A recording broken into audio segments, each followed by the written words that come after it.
Hey, welcome. Today, we're going to dive into something pretty amazing, an ancient economic philosophy from India. And believe me, it's surprisingly relevant today. It's this idea that economics isn't just about making money. It's about building a better, more ethical society for all of us. So let me ask you something right off the bat. What if the whole point of an economy wasn't just about profit? What if it was about something bigger, like creating a balanced and ethical life for everyone? That single question is really the key to understanding the ancient Indian approach we're talking about today. See, this way of thinking goes way beyond just dollars and cents, or rupees in this case. It's actually built around four fundamental goals for human life. Together, they form a kind of roadmap for a complete and meaningful existence. So, let's break it down. Okay, so this core concept is known as the Purusharthas. It's a Sanskrit term, and it basically translates to the purpose of a human being. You can think of it as a blueprint for a well-rounded life where economics, making a living, is just one important piece of a much, much bigger picture. All right, so what are these four aims? Well, first you have Dharma, which is all about living an ethical, righteous life. Then comes Artha, and that's our focus, wealth and economic prosperity. Third is Kama, which means enjoying the desires and pleasures of life. And finally, Moksha, or spiritual liberation. Now, the key takeaway here is that Artha, wealth, isn't some standalone goal. It's seen as absolutely essential, for sure, but it has to be balanced with ethics, with enjoyment, and with a sense of higher purpose. They all work together. And don't get me wrong, Artha was seen as incredibly important. This wasn't just about being comfortable personally. Economic prosperity was considered the absolute foundation of a stable, functioning state. The logic was simple. If the people are prosperous, the nation is strong and secure. So where did all these ideas come from? How do we know about them? Well, let's turn to the ancient text that's basically the master blueprint for this entire system. Now you'll find bits and pieces of economic thought in a lot of famous ancient texts, the Rig Veda, the Mahabharata, you name it. But the one that really lays it all out, the most complete guide by far, is the Arthashastra. And that's exactly what we're going to focus on for the rest of this explainer. So, the Arthashastra, it was written by this absolutely brilliant strategist and advisor named Kautilya. You might also know him as Chanakya. We're talking way, way back around the 4th century BCE, during the height of the powerful Maurya Empire. And this wasn't some abstract philosophical text. It was a real practical guide for kings and rulers. You know, the name itself tells you pretty much everything you need to know. Artha means wealth or economic stuff, and Shastra means a treatise or a scientific study. So you put them together, and the Arthashastra is literally the science of wealth and governance.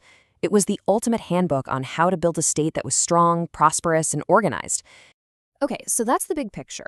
But how did the Arthashastra actually turn these ideas into practical, real-world policy? Well, let's start with its super detailed guide on how to actually run a state, kicking things off with its very organized system of administration. What's truly amazing is just how detailed Kautilya gets. I mean, he's not just giving vague advice. He lays out a whole administrative structure with crystal clear roles. You've got the Mantri, who's the main advisor, the Amatyahara, a high-level officer, the Samharta, who's the chief tax collector, and the Sanidata, the treasurer. It was a well-oiled machine, really, designed for total efficiency. And right at the very top, of course, was the king. And let me tell you, the king had a ton of responsibility. Sure, protecting the kingdom and keeping law and order were huge, but just as important were things like driving economic growth and making sure every single citizen was cared for.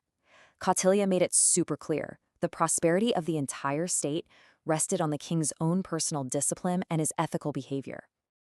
All right, so we've got the government structure in place. Now let's look at the engine that makes the whole thing run, the economic policies.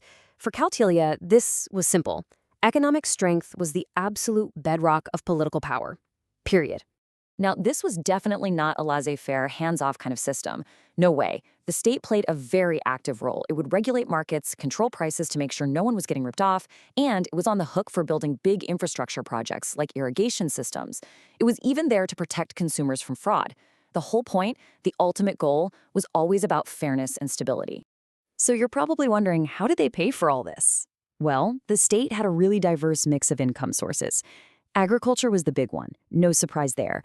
But they also brought in revenue from trade duties, from mining and minerals, and even from forest products. This smart financial planning meant the state had the cash it needed for defense, for public projects, and for those really crucial welfare programs. All right, I want to zero in on what might be one of the most brilliant parts of the Arthashastra, its incredibly sophisticated and balanced approach to taxes. Kautilya's rules for taxation were just so clear, and honestly, they sound surprisingly modern. First, taxes had to be reasonable. People had to be able to actually pay them without going broke. Second, the way they were collected had to be efficient and totally free of corruption. And maybe most important of all, tax policies were designed to encourage economic activity, not to crush it. And this is probably my favorite part. Kautilya used this amazing metaphor to get his point across. He said the state should collect taxes like a bee collecting honey from flowers without harming them. Isn't that a great image? It just perfectly captures the whole idea.